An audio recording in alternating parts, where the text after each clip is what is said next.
Think about the last big project you worked on. Every time we try to build something together, we inevitably generate a byproduct. We focus entirely on the end goal, but along the way, friction happens. Unspoken resentments pile up in Slack channels. Budgets get tight, causing structural fractures in the plan. The relational fallout hangs in the air, heavy and completely unmanaged. This diagram maps out exactly where we usually go wrong.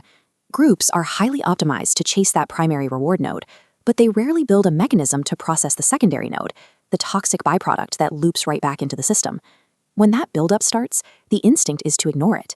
We bury the emails and dodge the hard conversations, assuming the tension will just dissipate. Instead, it quietly corrodes the foundation until the entire enterprise collapses from within. Preventing that total system failure always requires the same thing. Someone somewhere in the group has to willingly step forward and hold the exact thing everyone else is running away from. Thousands of years ago, Hindu scripture mapped out this exact psychological dynamic through the myth of the Samudra Manthan, or the churning of the ocean. The premise of the story is desperate. The Devas, a pantheon of gods, had lost their strength and glow. Facing a war they couldn't win, they were forced into an alliance with their eternal rivals, the Asuras, to extract Amrita, the nectar of immortality, from the bottom of the cosmic ocean. Churning an ocean requires tools of an absurd, volatile scale. They ended up using a massive mountain as the churning rod, and the king of serpents as the rope to spin it. You have sworn enemies, hands raw, pulling a serpent back and forth. They are grinding through this immense shared labor for no reason other than raw, selfish necessity.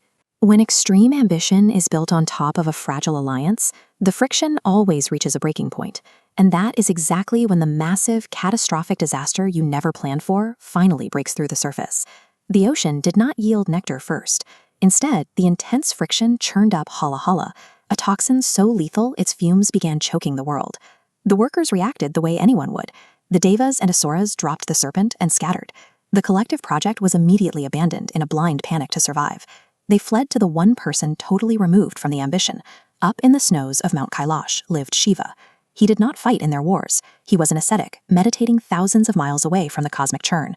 The terrified gods brought this existential threat to his doorstep specifically because he was outside their chaotic system. He hadn't asked for the poison, but the problem was too large for anyone else to hold. When highly ambitious systems break down, they cannot fix themselves. Survival depends entirely on finding a steady, external force willing to confront the fallout. Shiva doesn't reach for a divine weapon to vaporize the hala hala. He doesn't bury it or pass it to someone else. He takes the poison in his hands and he drinks it. But he doesn't endure this alone. In a total rejection of the stoic, solitary hero trope, his partner, Parvati, steps in. Seeing what he is about to do, she rushes forward and presses her hands firmly around his neck, physically halting the venom's downward momentum. She enforces a hard physical boundary. By keeping the poison trapped in his throat, she ensures it never reaches his stomach or his vulnerable heart, where it would spread and destroy him from the inside out. Bearing the collateral damage of the world is rarely a solo act of endurance. It requires an active partnership to draw the line between what you carry and your core self. The poison remains locked exactly where Parvati held it, staining his skin a deep, permanent blue. It earns him the name Neelkanth, the blue-throated one. That blue throat is never covered up or treated as a shameful injury. It is painted, sculpted, and worshipped as a defining mark of his identity, worn openly alongside his greatest powers. This schematic illustrates the underlying psychological model. It shows a central identity node protected by a firm boundary ring, keeping the toxic input safely in a separate containment zone. You can carry a heavy functional burden without letting it infect who you are. By holding that tension in a safe zone, you can continue to function. You can keep meditating, creating, and living, fully aware of the toxicity you carry, but completely untouched by it. Real strength isn't living in a world completely free of poison. It is developing the capacity to hold it safely and having the wisdom to know whose hands are steadying your throat.